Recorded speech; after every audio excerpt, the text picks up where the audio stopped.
we should say before we do anything else that we have another Pump Up the Jam. It's doing very, very well on your channel, yours and my show, which is, of course, our rundown of some of the big royal stories, especially involving what's happening with the Montecito Mourners.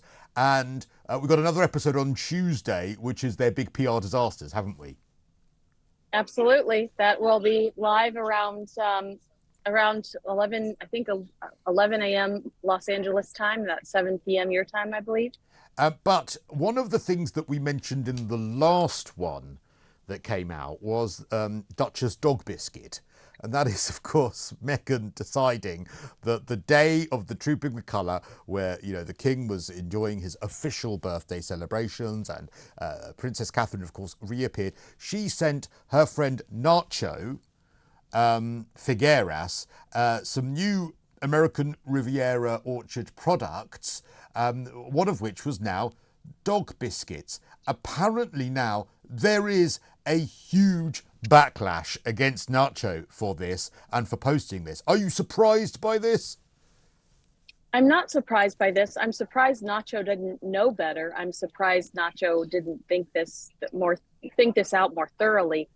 In Nacho's world, he's in a niche, this polo world.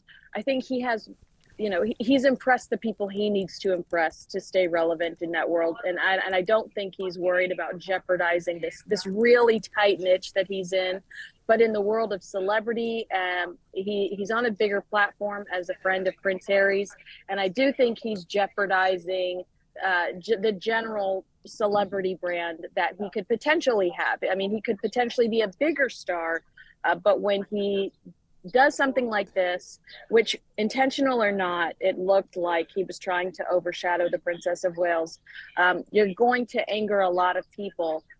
Cancer's a very sensitive subject, and Catherine has been bullied on top of being ill, and people are incredibly protective of her right now. I was just recognized in the Tower of London, and some woman was explaining who I was to some of her friends from Texas, and she's like, "This is Kinsey. We love Kinsey. We're very protective of Catherine."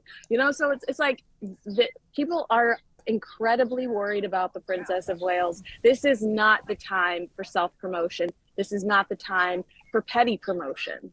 And I mean, because you think that this would have been cleared with Meghan and Harry, don't you? That was the theory that you told me this week, that there would be no way that any of their friendship circle would dare post something involving them without potentially checking it out with them first, right? I agree. I think that, yeah, I mean, I'm very confident that they would not risk jeopardizing that friendship with Harry and Meghan being so hypersensitive around everything, so secretive around everything. I highly doubt that they would post something on social media without their permission. Now, this week as well, we saw Taylor Swift and Prince William. We showed the photo yesterday of Prince William and I think it was George and Charlotte who were at the Taylor Swift gig. So that was a nice end to a royal week for Prince William's birthday, right? So cute. And this is not the first time we've seen Taylor Swift with Prince William. In 2013, they did a charity event together where they were on stage with Bon Jovi singing. I believe that just a few years ago, Prince William said that was one of the cringiest moments of his life. Like he was embarrassed by his own singing. And then we saw him dancing at the Taylor Swift concert, which was just absolutely hilarious. And it reminded me of him dancing at the concert for Diana to Nelly Furtado's Maneater. His moves have evolved very little in that very long amount of time. Because you would think, oh, they were just showing the dancing now, but you would think that maybe Taylor would be closer to Meghan and Harry than perhaps Prince William. Absolutely not. Meghan Markle wrote a handwritten letter to Taylor Swift asking her to appear on her podcast, and Taylor allowed her team to write Meghan Markle back telling her that she was unavailable. So Meghan, I think for a pretty long time has made her position clear when it comes to whose side she's on. Taylor has, you mean? Yes, Taylor has made it pretty clear whose side she's on, and that's not Meghan Markle's.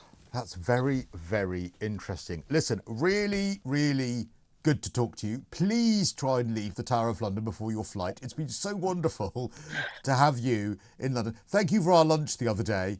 You and I had a wonderful lunch the other day, and we might have drunk too much rosé.